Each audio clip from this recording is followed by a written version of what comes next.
Everyone in town laughed when he started digging a perfect circle in frozen ground. An aging veteran nearly forgotten chose dirt over lumber and patience over speed, hoping only to survive one more winter. But when the coldest storm in local history arrived, his neighbors realized the joke was on them. Inside that strange round house, nothing froze. No corners for the wind, no mercy for the cold. What began as ridicule became the only shelter that saved lives that night. Before we begin, tell us where you're watching from. Drop your city, state, or country in the comments. These stories travel farther than we ever expect. Winter settled over Rapid City with dry snow and knife-edged wind flattening color and sound until the world felt narrowed to breath ice and endurance. Walter Hayes stood at the edge of the frozen lot, long before sunrise boots planted in ground, stiff as iron breath fogging the dark. At 73, his body carried the geometry of a life spent enduring rather than flourishing. Shoulders still broad, but slightly sloped forward, as if years of carrying weight had finally convinced them to rest. A face carved with deep, permanent lines that were not wrinkles so much as records, creases from squinting into sun smoke and snow.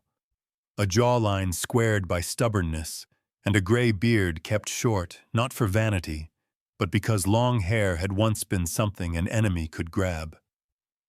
His eyes were pale blue, steady observant, the kind that did not dart or rush, eyes trained by war to watch first and react last. Over everything he wore the same thick red and black buffalo plaid flannel jacket he had worn for years, the fabric faded at the elbows and cuffs, the inside lining repaired more than once with careful, deliberate stitching. It was too heavy for most men his age, but Walter had never trusted lightness where survival was concerned. Beside him stood Rex, a German shepherd nearing 11 years old, large even by the breed's standards, his coat a mix of black saddle and weathered tan graying at the muzzle. Rex's ears no longer snapped fully upright.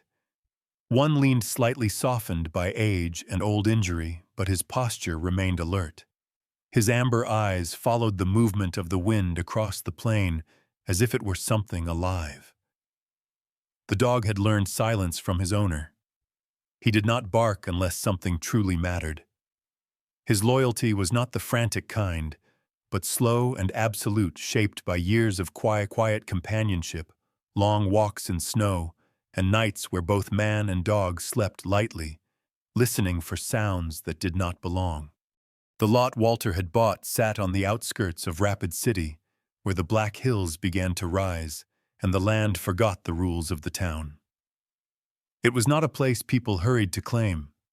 The soil was dense and dark, the wind unobstructed, the cold sharper than closer to the city. Neighbors had built quickly that fall, throwing up square timber houses, straight walls, and right angles assembled in haste before winter closed its fist. Speed mattered to them. Corners were familiar. Corners felt strong. Walter had watched them work from a distance, hands in his pockets. Rex at his side saying nothing. He had seen men like this before, good men, practical men, doing what tradition told them was safest. He did not blame them. He simply did not follow. Instead of staking out corners, Walter drove a single metal rod into the center of his lot, the sound of steel biting frozen earth ringing out like a small, deliberate bell. He tied a length of rope to it, measured carefully, then walked the perimeter, letting the rope stretch taut as he dragged the blade of a shovel through snow and dirt, scoring a perfect circle into the ground. The motion was slow, methodical, almost ritualistic. Rex followed along the inside of the arc nose, close to the line as if memorizing it. That was when the laughter began. It came first as a cough, then a chuckle, then open voices carried on the wind. Two men from the neighboring lot had stopped working to watch. One was Mark Jensen, a man in his early 40s, tall and lean with a narrow face and a beard grown more out of neglect than style. He had moved his family from Iowa and still carried the anxious energy of someone racing against time. His coat was new, his gloves mismatched. The other was Tom Alvarez, broader, heavier, with a red face permanently marked by cold and impatience, a contractor by trade who trusted angles, levels, and speed above all else. "Hey, old man," Tom called out, not unkindly, but loud enough to be heard. "You planning to live in a well?" Mark laughed, the sound sharp and relieved. "Must have lost the blueprints," he added. "Houses need corners, friend. Otherwise the wind'll eat you alive." Walter did not look up. He continued walking the circle, boots crunching, shovel scraping. His silence was not stubbornness for its own sake. It was habit. In the service, explanations had cost time, and time had cost lives. He had learned that doing the work mattered more than defending it. Inside, however, the words landed. Not painfully, but heavily. Walter had lived long enough to recognize ridicule as a test. He felt the old tightening in his chest, the echo of younger days when he had been laughed at for caution, for patience, for refusing shortcuts that looked clever until they failed. He remembered winter camps overseas where rectangular tents collapsed under wind, while curved shelters held where men froze because someone insisted on building fast instead of building right. Those memories did not shout. They whispered, steady and persistent. Rex sensed the shift in his owner. The dog moved closer, pressing his shoulder lightly against Walter's leg, grounding him. Walter rested a gloved hand briefly on Rex's head, fingers brushing the thick fur between his ears. The contact steadied both of them. "You can't frame a roof on a circle." Tom continued, shaking his head. "You'll waste material, waste time. Winter's coming fast." Walter finally stopped walking. He looked up, then his face calm, unreadable. When he spoke, his voice was low and even-shaped by years of issuing orders only when necessary.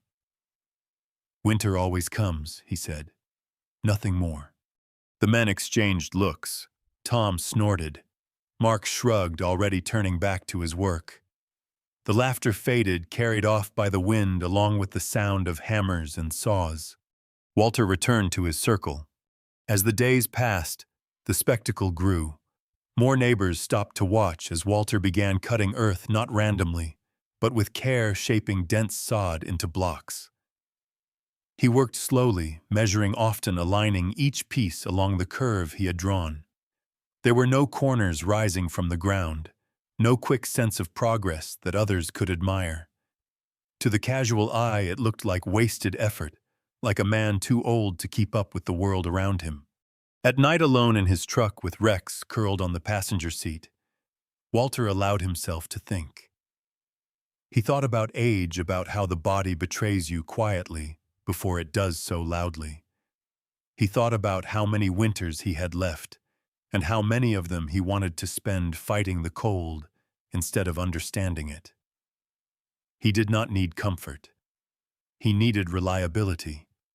He needed a structure that would not panic when tested. Rex dreamed in his sleep, pause, twitching soft sounds escaping his throat. Walter watched him with a tenderness he did not show people easily.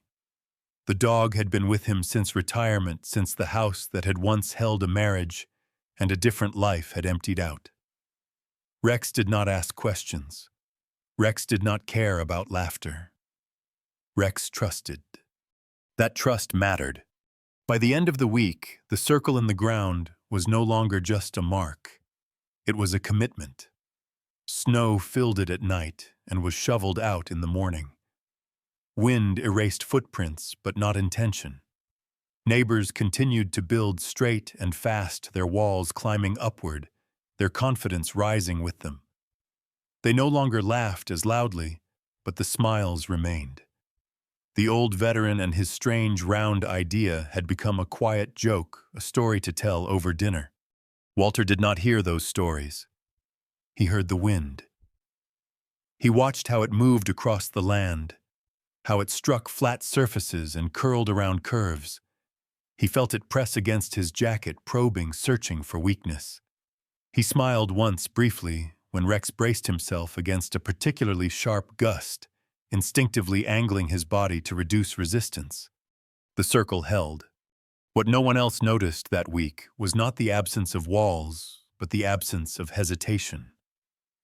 Walter Hayes was not experimenting. He was remembering. And as winter tightened its grip on Rapid City, the laughter that followed him across the frozen ground was already on borrowed time. Walter Hayes did not argue, not because he lacked words, but because he had learned long ago that explanations wasted energy better spent preparing. Each morning he returned to the circle he had carved into the earth, his movements deliberate, almost ceremonial, as if the ground itself required respect before it would offer shelter. The war had taught him this rhythm. In his younger years, crouched inside temporary bunkers overseas, he had learned that survival depended less on bravery than on geometry, less on strength than on understanding how force moved through space. Flat walls invited punishment. Corners collected pressure. Curves endured. Those lessons had been etched into him during nights when artillery thundered and the cold crept in like an enemy that never slept.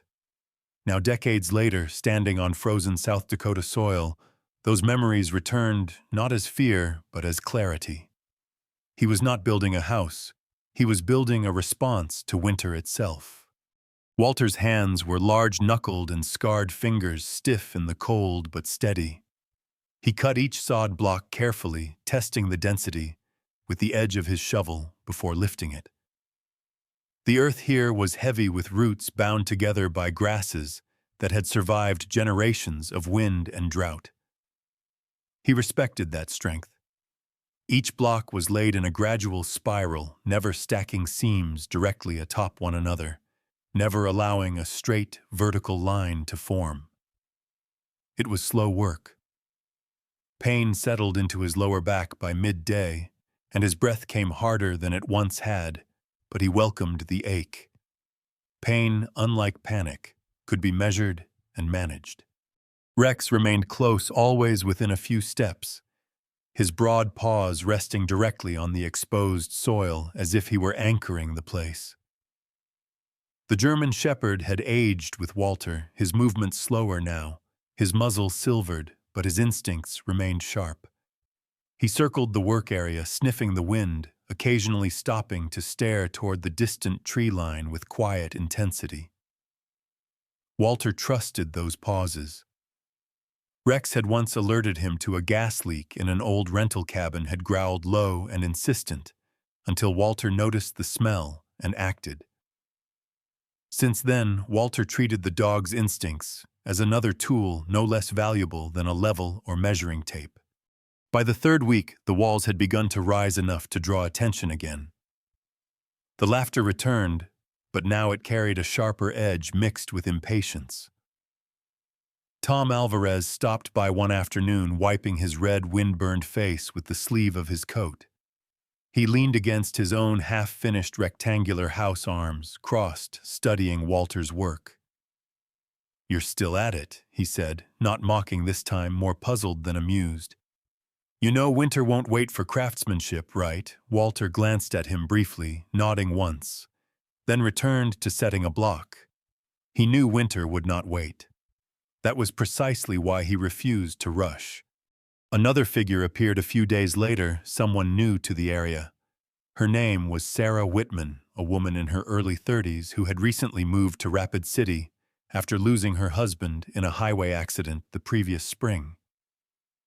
She was tall and slender, with pale skin that flushed easily in the cold, and dark brown hair, usually pulled into a low, practical braid. Her face carried a quiet seriousness, eyes observant, thoughtful, as if she were always weighing whether the world was safe enough to trust again. Sarah stopped often on her walks, pretending to admire the hills, while actually watching Walter work. She did not laugh. She did not comment. One afternoon, she finally approached her boots, crunching softly in the snow. "Doesn't the curve make it harder?" she asked gently, her voice careful, respectful. Walter straightened slowly, resting his hands on the shovel handle. He studied her face for a moment, noting the absence of judgment there. Harder, he agreed, but stronger. She nodded as if that answer settled something inside her, and wished him luck before moving on. Rex watched her go, tail swaying once, then returned to his place beside Walter. As the walls climbed higher, Walter began preparing the roof structure, planning it differently from his neighbors. He intended to load it with more earth than most would dare, doubling the mass to store heat the way the ground itself did. This decision came directly from memory. He recalled a winter outpost where a thin metal roof had turned shelters into iceboxes the moment the stove went cold. He also remembered an older sergeant, a man with frost-bitten fingers and a voice worn down to gravel, who had once said, "If you want warmth to last, give it something heavy to live in." Walter had never forgotten that. At night, he sat in his truck with Rex sketching rough calculations on scrap paper, not with formal equations but with instinct honed by years of practical problem-solving. He thought about wind load, about how storms struck this land from the northwest, about how a curved surface would let that force slide away instead of battering a single wall. He imagined heat moving inside the space, circulating without corners to trap cold. These were not theories to him. They were memories wearing new clothes. The neighbors' houses were going up quickly now. Walls squared, roofs, framed smoke beginning to rise from newly installed stoves. Confidence grew with each visible milestone. Walter felt it in their glances, in the way they stopped checking the weather forecast so obsessively. Speed gave them comfort. Walter relied on something else entirely. Rex sensed the change in the air before the temperature shifted. One morning he refused to lie down, pacing instead along the edge of the rising wall, ears angled forward, nostrils flaring. Walter paused his work, following the dog's gaze toward the distant horizon, where the sky had taken on a dull metallic hue. Storm signs. Subtle but unmistakable. He worked longer that day, pushing through fatigue, his breath ragged, his fingers numb. When he finally stopped, the circular wall stood solid at nearly chest height, a promise rather than a shelter, but a promise he trusted. That night, lying in the truck, Walter allowed himself a rare moment of doubt. Not about the design, but about his body. He felt the weight of years pressing harder in the cold joints, stiffening muscles slow to respond. He wondered if he had misjudged his remaining strength. Rex shifted closer, pressing his warm side against Walter's leg, exhaling deeply. The dog's presence eased the tightness in Walter's chest. He reminded himself that strength did not mean speed. It meant persistence. The next morning, snow began falling earlier than expected. Light at first, then heavier, driven sideways by wind. Neighbors scrambled to cover exposed framing, shouting to one another, urgency creeping into their voices. Walter worked within his rising walls, partially sheltered now, the curve already deflecting some of the wind. He noticed the difference immediately. The cold still bit, but it did not cut. Rex curled inside the arc body, relaxed despite the weather, as if he too felt the advantage. By the end of the day, the laughter had stopped entirely. No one said anything outright, but the glances had changed. Curiosity had replaced mockery. Concern had replaced confidence. Walter noticed, but did not acknowledge it. He finished setting the last block of the day, checked the curve with his rope, and nodded once, satisfied. As night fell over Rapid City, the storm continued to build, and Walter sat quietly inside the partial shelter of his circular walls, sharing warmth with Rex, and listening to the wind slide past rather than strike. He thought of the lessons that had followed him home from war, lessons no one had wanted to hear until winter forced them to listen. The house was not finished, but the idea had already proven itself, and deep down Walter knew this was only the beginning of the test. January arrived without ceremony, only consequence. The temperature dropped in the night, the way a trap closes sudden absolute, and by morning the wind from the north screamed across Rapid City with a voice that felt personal, as if it had chosen targets. The cold did not creep, it invaded. Frost bloomed on windows before fires were fully lit, and the town woke to a silence broken only by the groan of structures adjusting under stress. Walter Hayes noticed it first, in the way sound carried sharper, thinner, and in the way Rex rose before dawn, muscles tense, nose lifted, sensing danger long before numbers on a thermometer could explain it. Walter's roundhouse was not yet finished, but it was enclosed enough to reveal truths his neighbors were beginning to fear. Inside the curved walls, the air behaved differently. It did not rush or cut. Heat from the small stove he had installed near the center moved outward evenly, touching every surface with patience rather than urgency. The kettle on the stove whispered and steamed a modest sound that felt almost defiant against the violence outside. Walter watched it closely, not with pride but with quiet confirmation. This was how it was supposed to work. The earth roof above him, thicker than any of his neighbors, dared absorb the heat and held it, releasing warmth slowly, like memory returning when needed most. Rex lay stretched along the inner curve of the wall, his body relaxed despite the temperature beyond the door. His fur was dry, free of the crystalline frost that clung to whiskers and coats elsewhere. At nearly 11, his joints stiffened more easily now, but here he shifted comfortably, breathing deep and steady. Walter noticed that too. He trusted Rex's body as much as his own senses. A dog that old did not fake comfort. Across the lot line, Mark Jensen's house told a different story. Walter heard the sounds through the wind, hammering a door, slamming shut. Voices raised not in anger, but in strain. Later that afternoon, Mark appeared, shoulders hunched, his lean face pinched red by cold. His beard was rimed with frost, his eyes tired. Water froze again, he admitted, almost embarrassed. Right next to the stove. He glanced past Walter into the round house, eyes lingering on the calm interior. "How's it in there?" Walter did not boast. He simply gestured toward the kettle. Mark nodded slowly, absorbing more than the answer offered. Tom Alvarez was slower to come around. He was a man whose confidence had been built on experience and muscle, and watching that confidence leak away through seams in his walls unsettled him.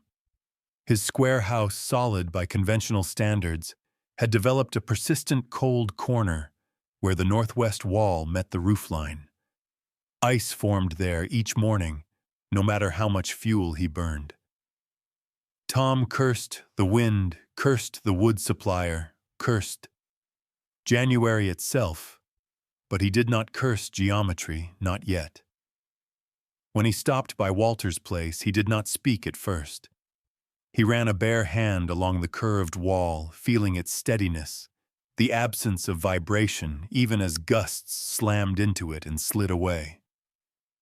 "It's quiet," he finally said, as if surprised by the word. Walter nodded. Quiet meant energy not being wasted. Sarah Whitman returned during that week of deepening cold, her coat pulled tight, scarf wrapped high against her pale face. Her cheeks were flushed, her breath quick, but her eyes were focused. She stood just inside Walter's doorway for a moment, absorbing the difference. The warmth here was not overwhelming. It was consistent. "It feels like the air isn't fighting you," she said softly. Her voice carried the careful tone of someone who had learned not to expect comfort, but recognized it when it appeared. Walter saw the faint tremor in her hands as she warmed them near the stove. Loss had taught her how fragile safety could be.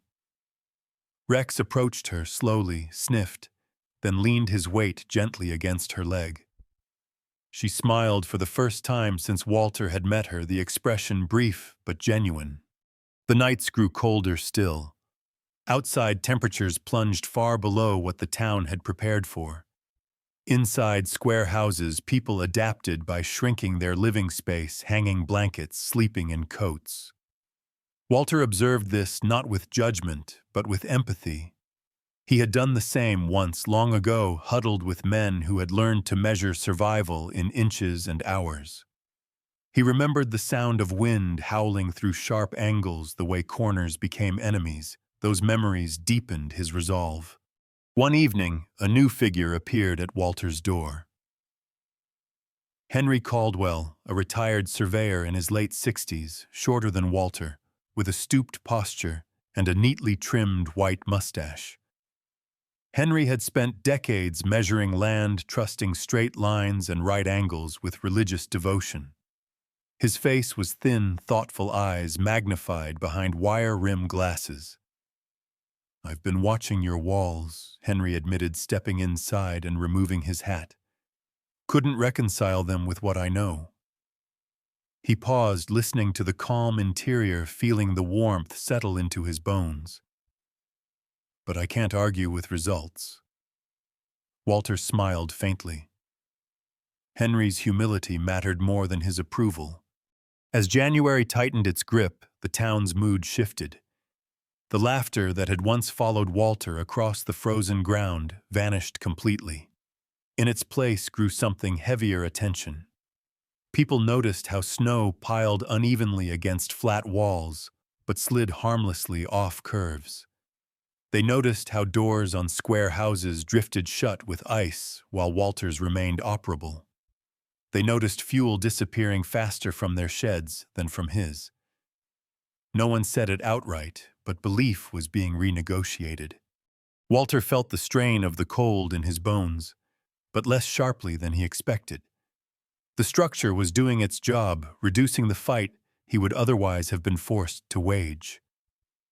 He conserved fuel, banking the fire at night, trusting the mass above him to return warmth by morning. Each day, that trust was rewarded.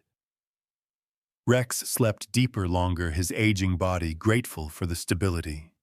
One night, as the wind reached a new ferocity, Walter woke to the sound of scraping outside.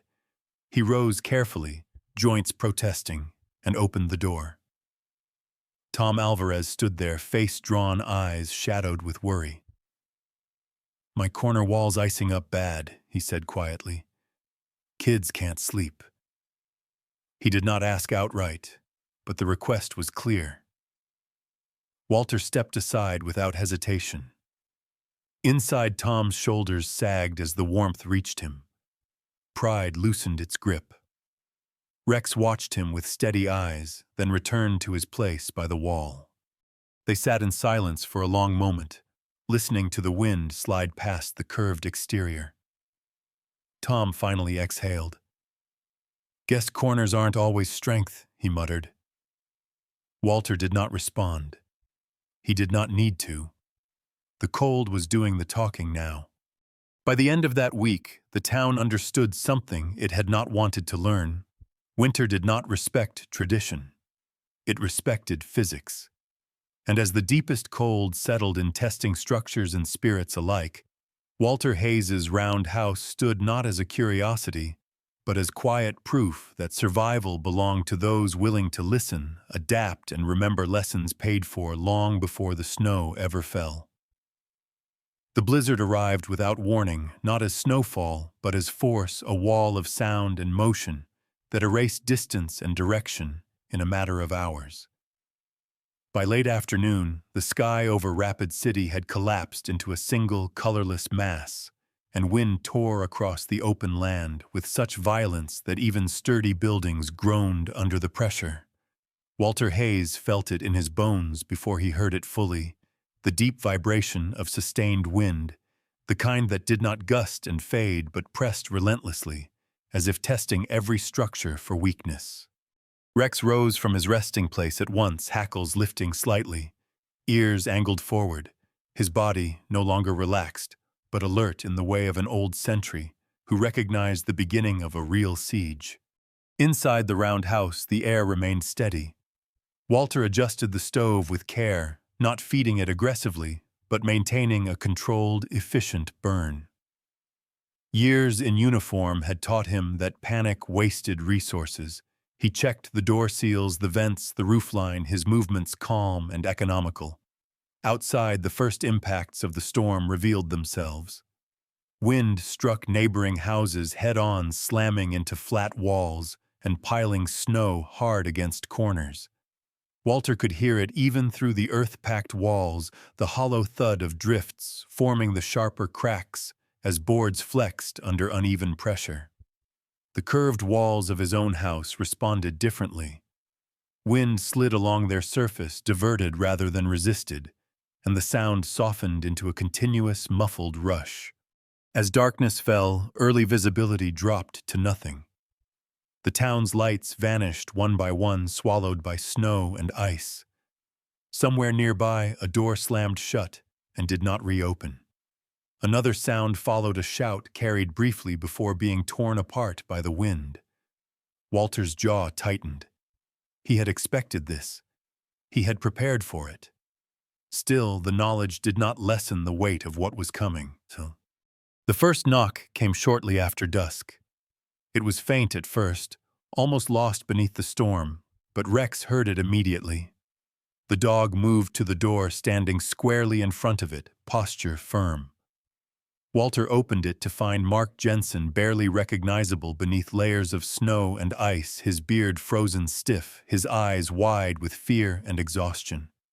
Behind him stood his wife, Ellen Jensen, a woman in her late 30s with a round face, wind-burned skin, and dark blonde hair matted beneath her hood, clutching their young son to her chest.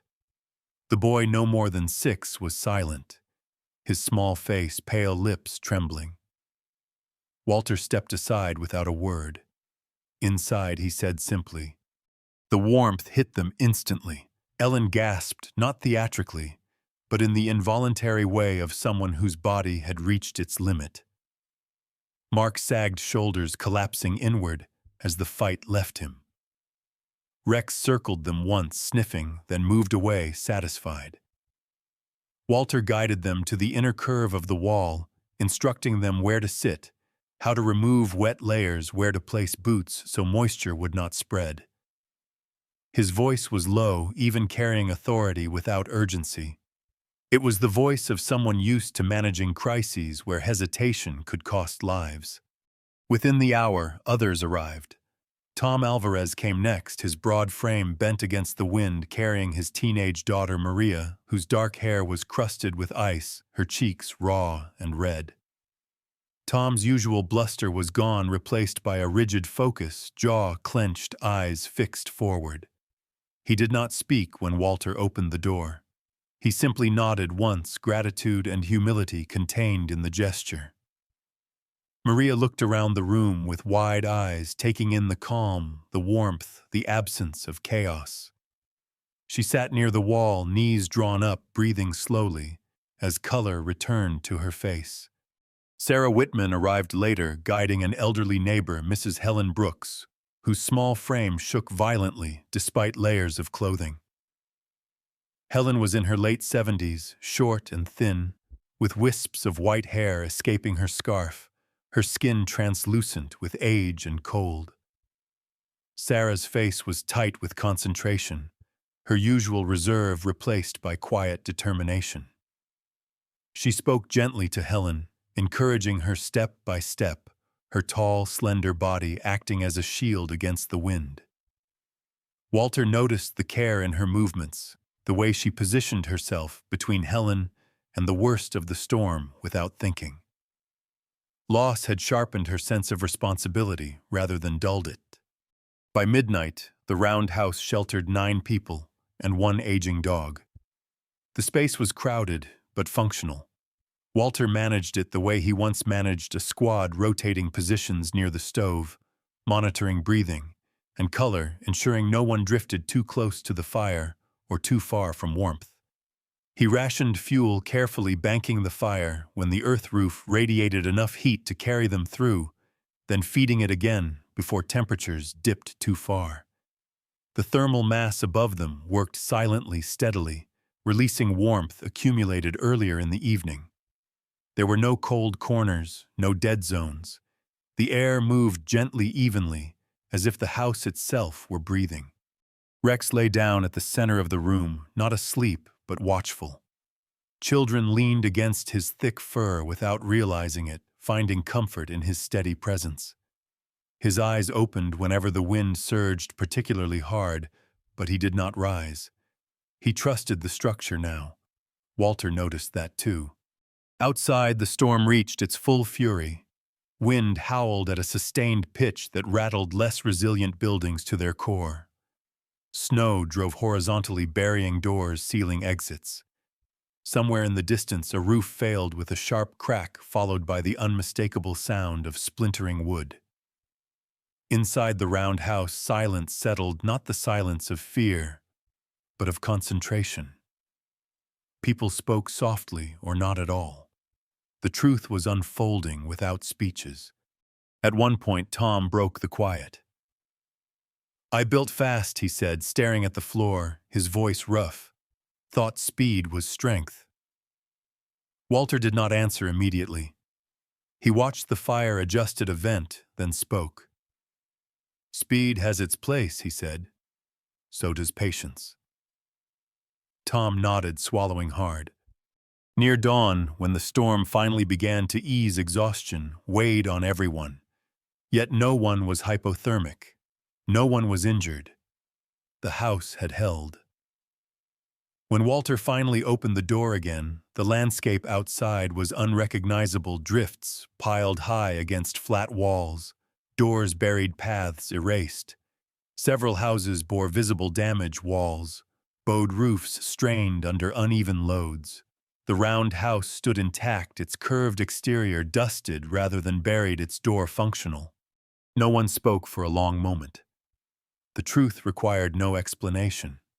Walter closed the door, gently, turning back to the people who had survived the night inside his unconventional shelter.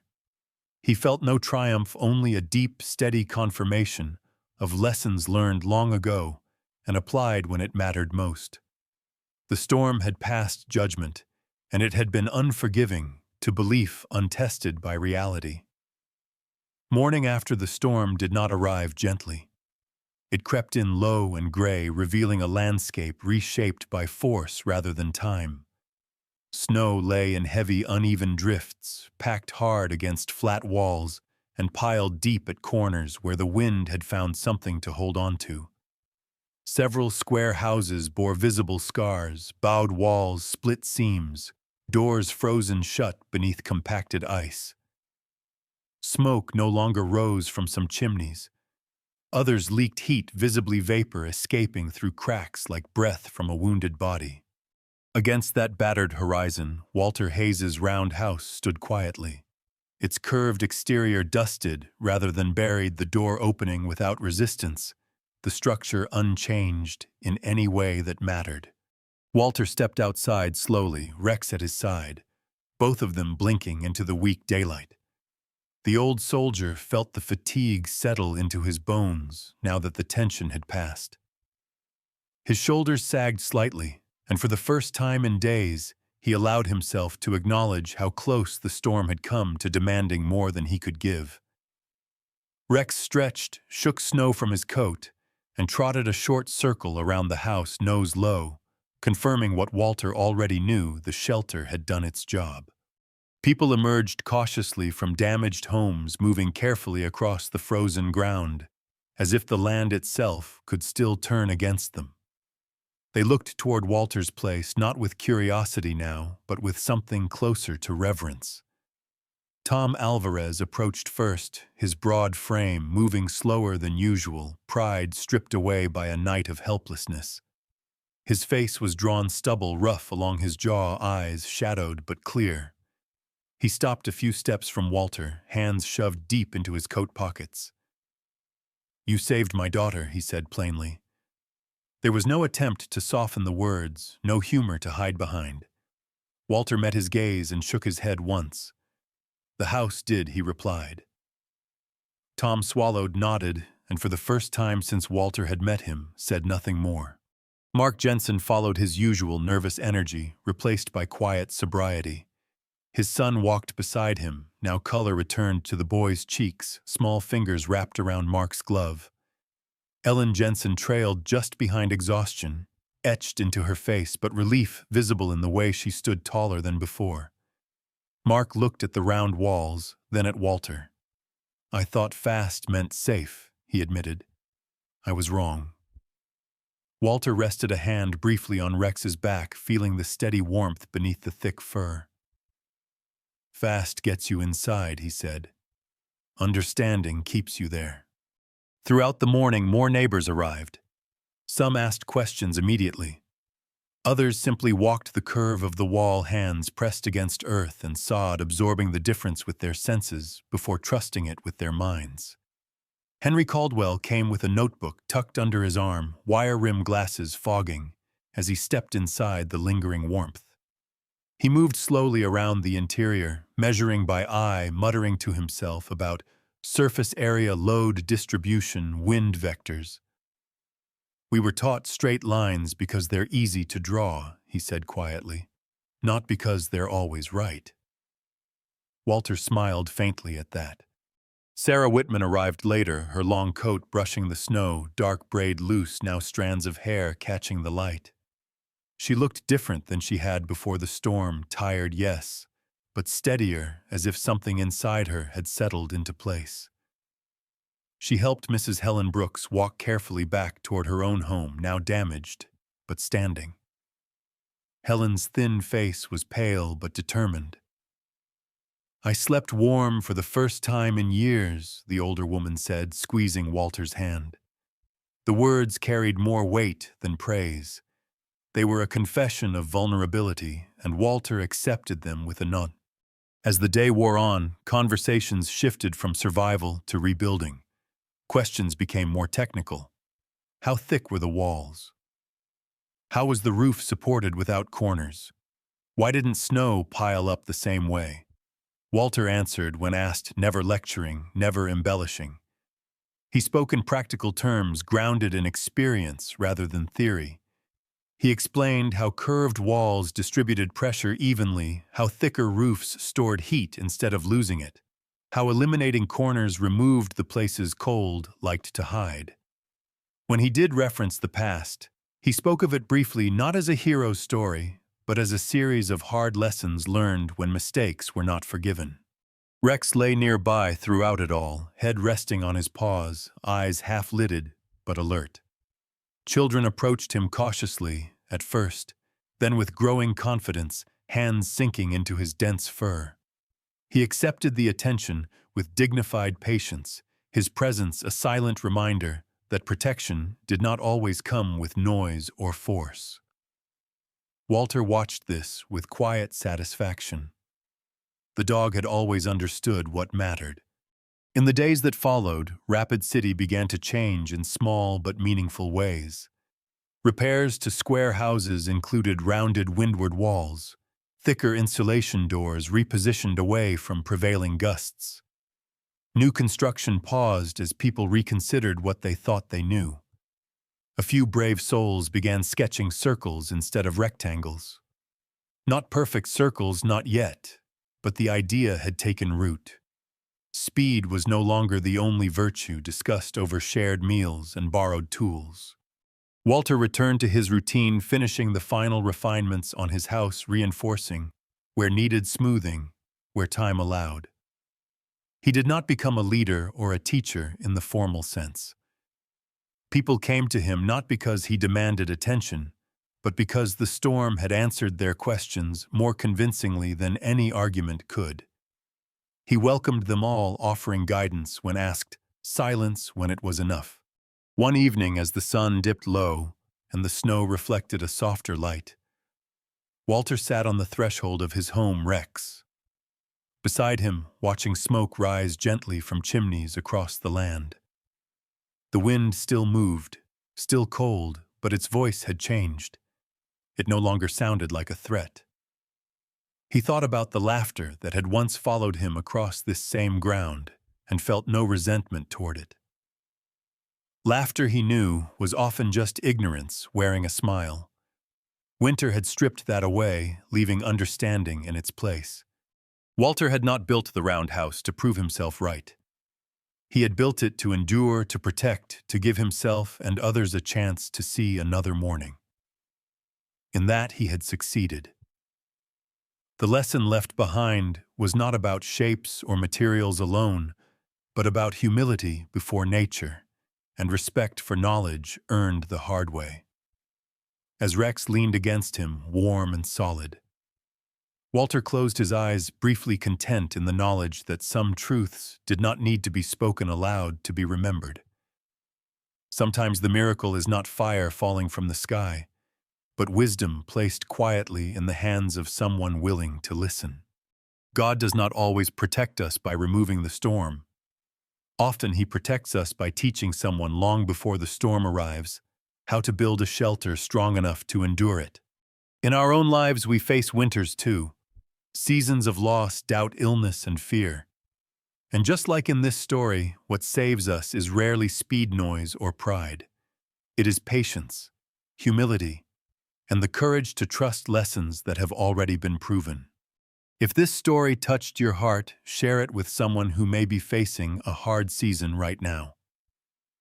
Leave a comment below and tell us where you're watching from. We read everyone.